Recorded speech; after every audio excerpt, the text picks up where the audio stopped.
हाय दोस्तों, आप सभी का बहुत बहुत स्वागत है हमारे ऑफिशियल यूट्यूब चैनल जीएस भाई नीरज सर पर। यूपी लेखपाल की परीक्षा तिथि 19 जून को ध्यान में रखते हुए हमारे द्वारा जो 500 अति महत्वपूर्ण प्रश्नों की श्रृंखला शुरू की गई थी, उसी क्रम में आज हम ग्राम समाज एवं विकास का टेस्ट पेपर 6 देखेंगे। तो आइए देखते हैं। आज का हमारा पहला सवाल है, निम्नलिखित में से कौन सी कृषि पर्यावरण के लिए अनुकूल है?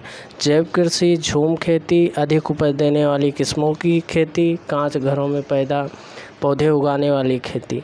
तो हमारे जो कृषि पर्यावरण के लिए जो अनुकूल खेती होती है वो जैव कृषि होती है। यहाँ से झूम कृषि की खेती के बारे में भी पूछा जाता है, तो आप लोग झूम खेती के बारे में भी देख लीजिएगा एक बार। नेक्स्ट क्वेश्चन हम लोग देखते हैं, भारतीय खाद्य निगम की स्थापना कब की गई थी? 1965 में, 1964 में, कि 1955 में या 1954 में? तो भारतीय खाद्य निगम की स्थापना हमारी जो है 1965 में की गई थी। ऑप्शन नंबर ये सही हो जाएगा हमारा। नेक्स्ट क्वेश्चन हम लोग देखेंगे, महिला डेयरी परियोजना उत्तर प्रदेश के कितने जिलों में लागू है? हम यहाँ से दो प्रकार क्वेश्चन पूछे, महिला डेयरी परियोजना कब प्रारंभ की गई थी और महिला डेयरी परियोजना उत्तर प्रदेश के कितने जिलों में लागू है? 50, 52, 55 या फिर 58? तो महिला डेयरी परियोजना उत्तर प्रदेश के 52 जिलों में लागू है। इसका जो है कमेंट बॉक्स में आप लिख के भेजिए कि महिला डेयरी परियोजना जो है कब प्रारंभ की गई थी। नेक्स्ट क्वेश्चन हम लोग देखेंगे, बुंदेलखंड क्षेत्र के लिए सर्वाधिक उपयुक्त फसल चक्र कौन सी है?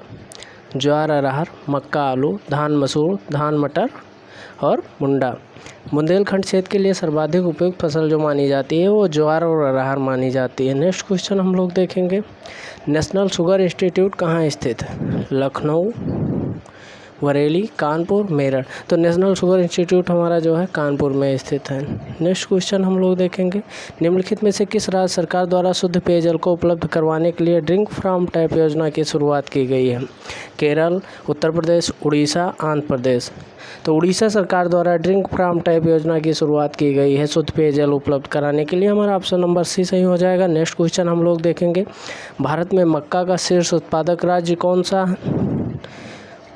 महाराष्ट्र, आंध्र प्रदेश, उत्तर प्रदेश, मध्य प्रदेश। तो भारत में मक्का का शीर्ष उत्पादक राज्य जो है हमारा आंध्र प्रदेश है। अभी पूछे महाराष्ट्र किस फसल का शीर्ष उत्पादक राज्य है?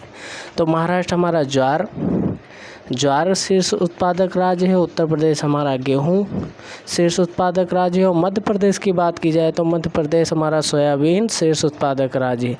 तो यहाँ चारों भी ऑप्शनों से जो क्वेश्चन बनते हैं आप लोग इसको नोट डाउन करते हुए चलिएगा और ध्यान देते चलिएगा। नेक्स्ट क्वेश्चन हम लोग देखेंगे, खेती की किस प्रणाली में किसान का राज्य से सीधा संबंध होता है? Very important question. संयुक्त खेती, काश्तकारी खेती, सामूहिक खेती, सहकारी खेती।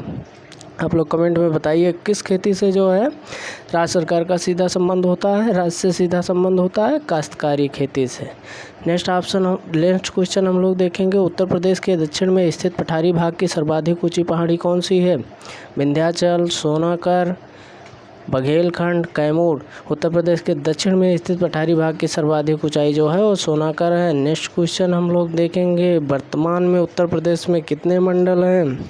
बहुत आसान क्वेश्चन है, 18, 15, 19, 11।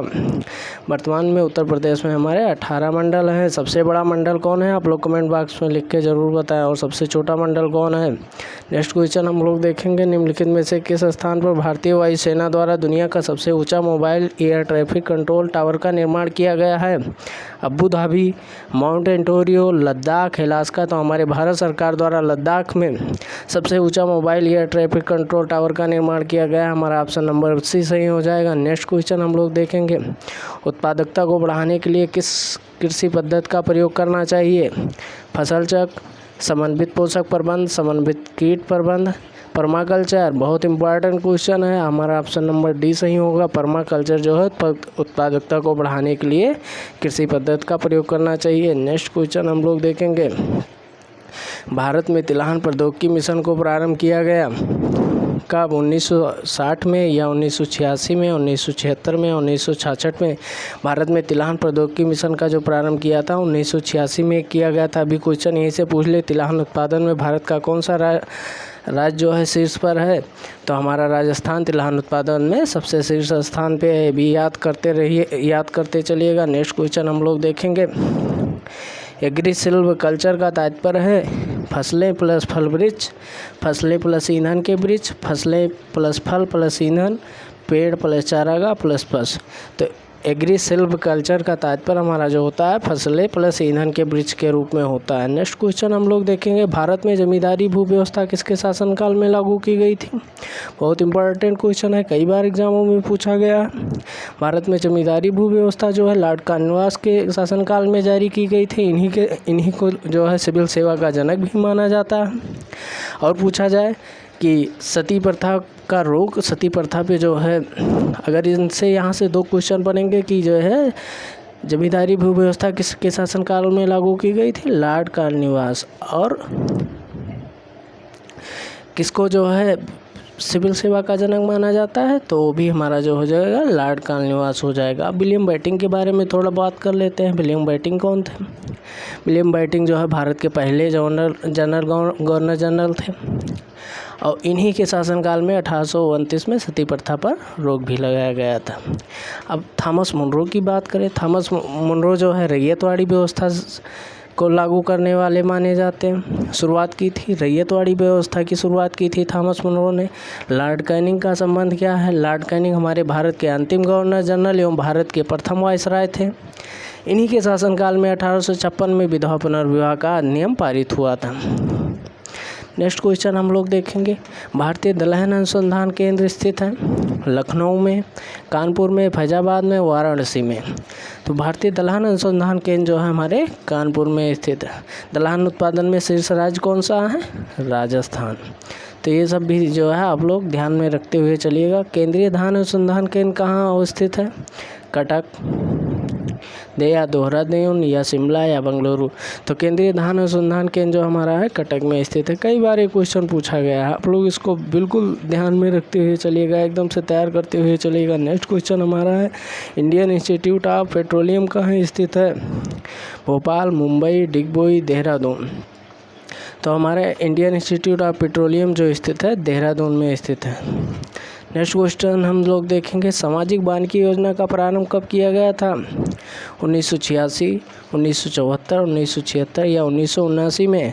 तो सामाजिक वानिकी योजना का प्रारंभ 1976 में किया गया था। योजनाओं से संबंधित क्वेश्चन ग्राम समाज एवं विकास में बहुत पूछे जाएंगे, जैसा कि सिलेबस में वर्णित भी है। तो आप लोग योजनाओं से रिलेटेड क्वेश्चनों पर भी ध्यान देते हुए चलिएगा। नेक्स्ट क्वेश्चन हम देखते हैं, केंद्रीय कृषि विश्वविद्यालय किस राज्य में स्थित है? मेघालय, मणिपुर, नागालैंड, मिजोरम। केंद्रीय कृषि विद्यालय जो हमारा है मणिपुर में स्थित है। नेक्स्ट क्वेश्चन हम लोग देखेंगे, जमीन मापन में जरीब लाइन के आरंभ तथा समाप्त होने वाले स्थान क्या कहलाते हैं? बिंदु, स्टाम्प, टारगेट, मुकाम। तो जो मापन प्रणाली से भी है यूपी लेखपाल में प्रश्न पूछे जाते हैं और बहुत इंपॉर्टेंट टॉपिक है ये।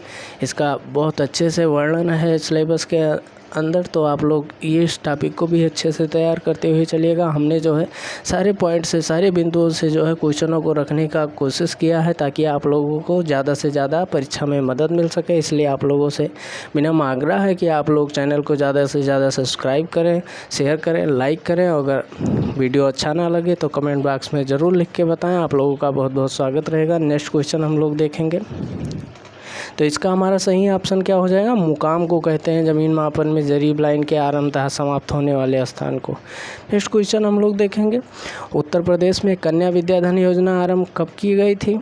2010, 2013, 2012 या फिर 2015 में।